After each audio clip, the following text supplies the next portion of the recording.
Well, hello, Young and the Restless Daily Recap fans. Today's daily recap is for Wednesday, February the 8th, 2023. Wednesday, February the 8th. Well, let's see, what do we have going on here? And let me get my images need to be right. Somehow I need to add them in. We have Tucker. Tucker's talking to Audra and trying to fish some information out of Audra, right? And Audra's like, why would I tell you? We are not colluding together anymore. Construction's going on, everybody ignore that. It's a couple days now. Ignore, we're not together. I'm not spying for you. This has to be beneficial for me. Two-way street, Tucker. And he's like, well, Audra, Tucker's the only person I know that's drinking hard alcohol throughout the whole day because it's morning time and he got a stiff one there. Or maybe that is a coffee cup because I think she has a coffee cup. You know what? That might be a coffee cup. look, let me not put that rumor out there that he's a drunk right yet. Because Tucker got enough rumors going on around him, and him and Audra were talking about it. So she's fishing. She goes, "Ooh, so I hear you are over leveraged with your debt." And he goes, I don't know how that rumor's getting around. Who started that? Has any of my checks ever, all my checks to you have always cleared, haven't they? Yeah, well, but things change. And, could be true. And he says, I wonder who started that. It could be Victor. Could be Victor. She goes, or maybe Ashley, or maybe your son. And he goes, yeah, well, that's just interesting. Don't believe in rumors. And she goes, yeah, no, but I think it could be fact. And he's thinking like, whatever. He goes, so tell me, is Newman still, Newman Media still interested in Daniel Mormolati's Omega Sphere? And she goes, you haven't told me anything worth me giving up any information. And Tucker looked at her and he's like, well, for one, I already know they're interested in it. So that's not good enough information for me to truly give you anything, Audra. So then Audra goes, well, you know what? My time is done here. As something like, she didn't say as unpleasant as it may have been, but something to that effect, as unpleasant as it may have been.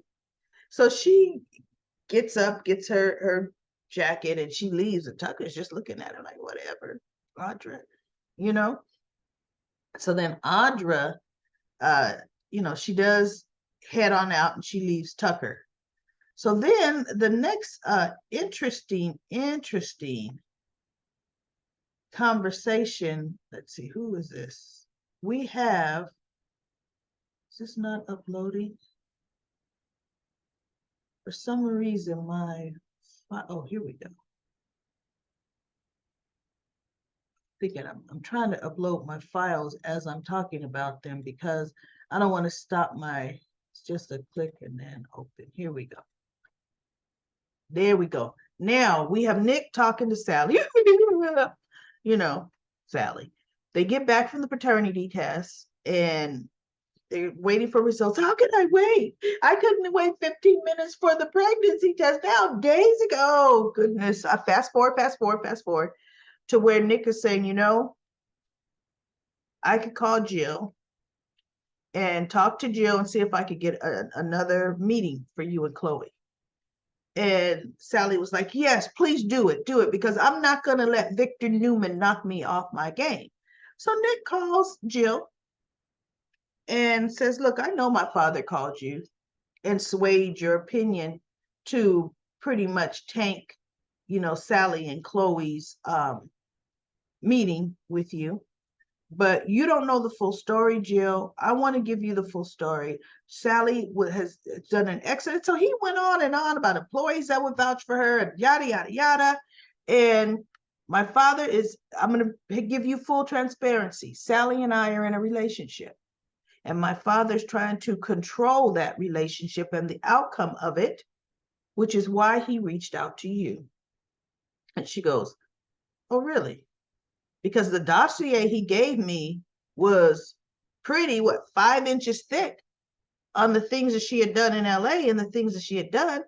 And Nick says, yeah, exactly. But she's turned her life around. And I'm telling you, from everything I've seen and for everything that I've seen her accomplish here in Genoa City, Jill. And Jill stopped and she goes, well, tell me this, Nick, is this just simply you trying to vouch for your current girlfriend? And he said, Sally is a valued and quality professional. I'm talking to you because you were biased without even hearing her proposal, without even listening to her ideas, she and Chloe's ideas. And I just would like you to give her another shot. So she goes, you know what? Okay, fine. Because I don't like being a pawn or a puppet for Victor, for his own personal business, right? His own family business. So Nick, they called Chloe, he got off the call with Jill. They called Chloe, and then Chloe came over. And with Chloe coming over, they then repitched Jill. So they actually come together and they do a really good pitch. No papers in front of them. They had this pitch up here, and they bounced off of this and that. And Sally was able to bring in how, her background as a designer fits perfectly with their interior design, because her knowledge of textiles and colors and Chloe's background in design as well. And so it just flowed. They bounced off of each other. They had confidence. And Jill looked at them at the end and she said, ladies, I'm impressed. I'm impressed at what you have said to me so far. She said, send me your written proposal, and I'm going to tell you, I'm going to give it a serious look. And so they said, we will send it to you today. And they hung up and, of course, high-fived each other. And Nick was like, you guys, they said, we Christians. And Nick was, celebrating for them and happy for them. I was kind of happy for that, because at least bottom line, they are going to get a fair shot versus Victor dictating everything, which was completely unfair. But then we had something unlikely happen, right? No, what unlikely happened is and then I don't have that picture. I thought I did. I don't have the picture. It's of Chance and Daniel. Chance and Daniel met at Crimson Lights, and they were talking. And about both of their lives, because both of their relationships, like Daniel with Heather is in flux right now, and Chance and Abby's over. And they just got to talking. Now, they've never been close, but they know each other, but they've never been close, right? So he said, I hear you got a great project going. And he goes, she goes, well, it's not completely green lighted, but it looks like it's on the right path. And he says, yeah, it's more gaming, but it helps you, not just gaming, it'll help people kind of improve themselves, redefine themselves. And I'm thinking, well, that's a lie. What video game do you know does that? What they gonna do? And who's gonna play it? Definitely no kid. Kids don't know about redefining and finding. I'm thinking, this is just the pie in the sky idea that I know. Come on, it's got a year max in existence if they're going to even still be talking about it in a year, because no, it's not going to happen. But anyway, Chance is like, that sounds interesting. You're going to be working with my grandma and everything. Goes, well, I don't really work with Jill. She isn't like retired. He goes, my grandma's not retired. She may have stepped back, but she's not retired. You know, she still has a hand in a lot, right? And so Chance was saying, you know, Daniel talked about he had hired Phyllis, you know, because she's a coder, gamer, she knows in depth about gaming. And he goes, but you know, goodness, sometimes I wonder why I do that, you know, because dealing with families, my mother. And he goes, yeah, I know Phyllis. And he goes, so you've had dealings with my mother? He goes, oh, yeah, but Phyllis is okay, you know? He goes, Phyllis is like a character, but she's okay. He didn't, you remember when before Chance and Abby got together, it was Phyllis was dangling for Chance's attention, even though Phyllis is way too old for Chance, right? And Abby, so they both were, Phyllis was competing, putting her butt all in his face, going across, because that's when Abby and Phyllis both were partners in the Grand Phoenix. That was comical. And the other Chance, it was a different actor playing Chance. He was actually, what do you want to say, entertained by the two of them, especially Phyllis, because Phyllis was kind of funny to me. So anyway, he said, you know what's interesting? When I was in the military, I learned coding. And Daniel's like, wait, what? You do not seem like the kind of behind the desk kind of guy.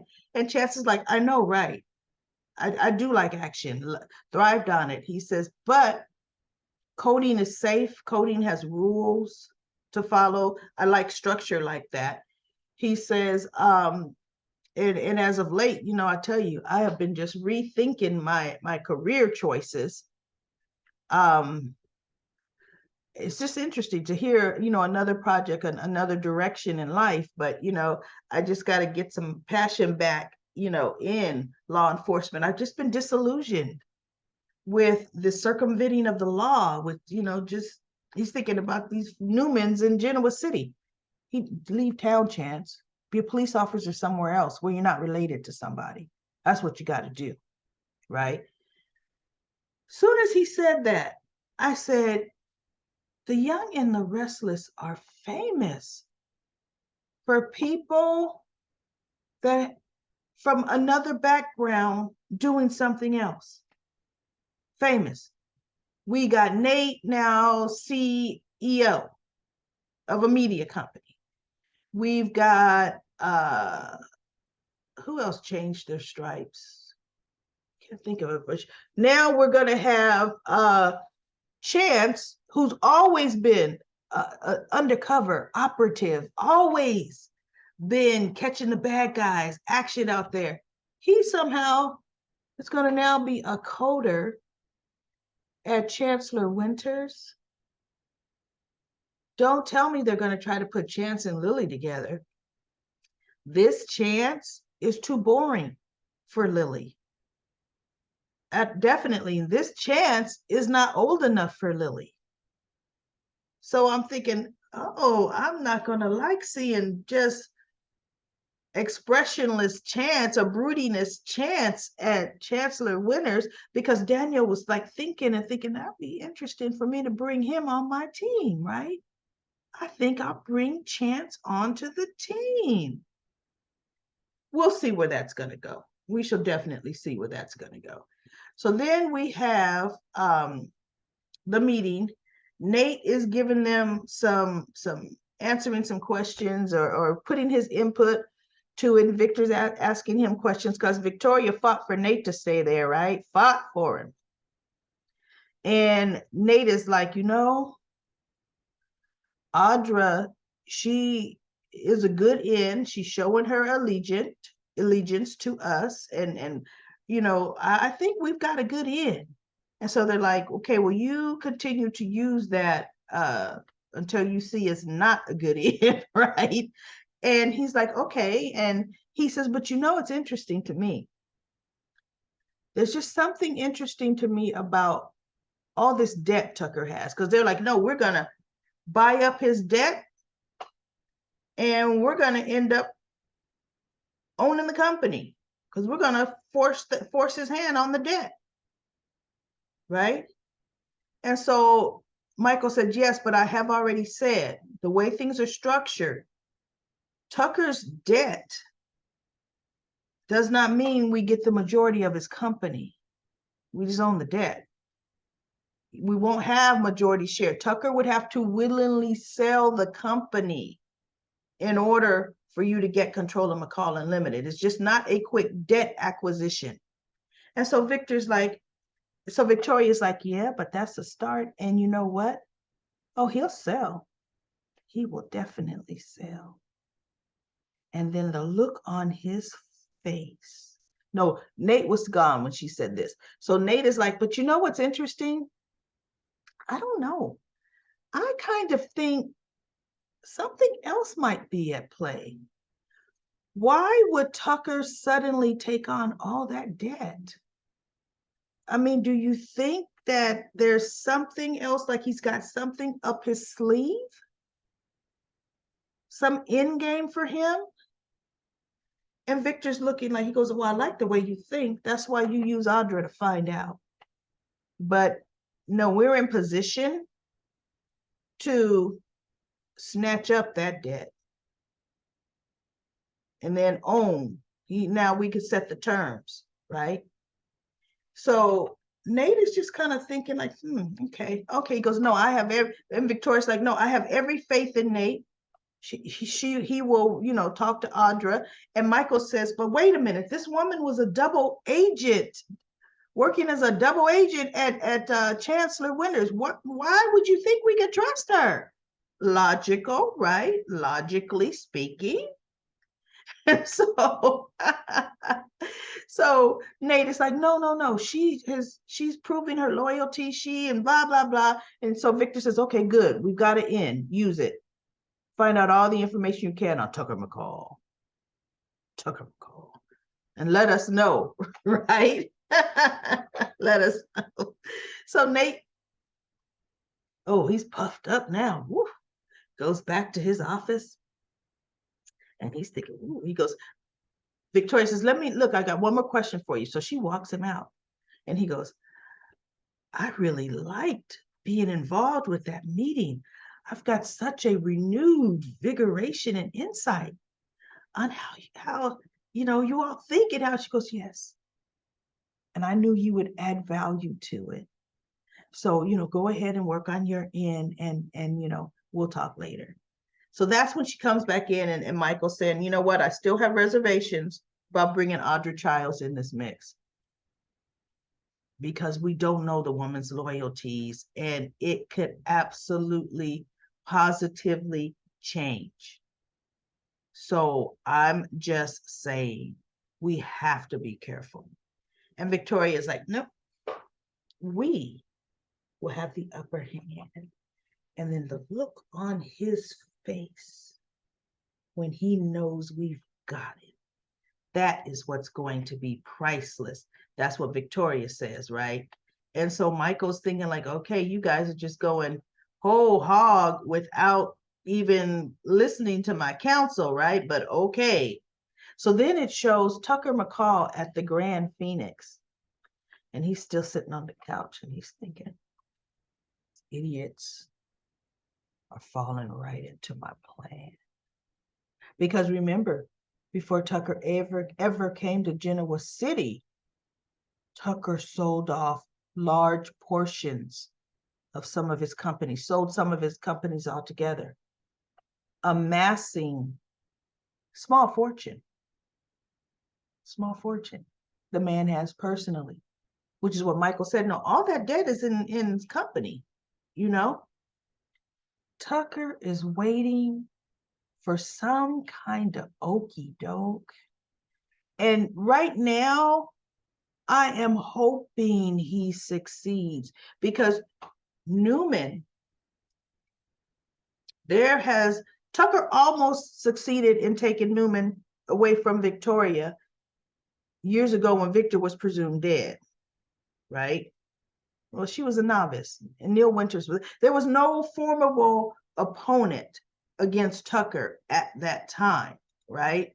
So what Victor came back from the dead to stop all that, right? Well, we all know Victor, to me, his reasons of deduction, his power of reasonings is diminishing.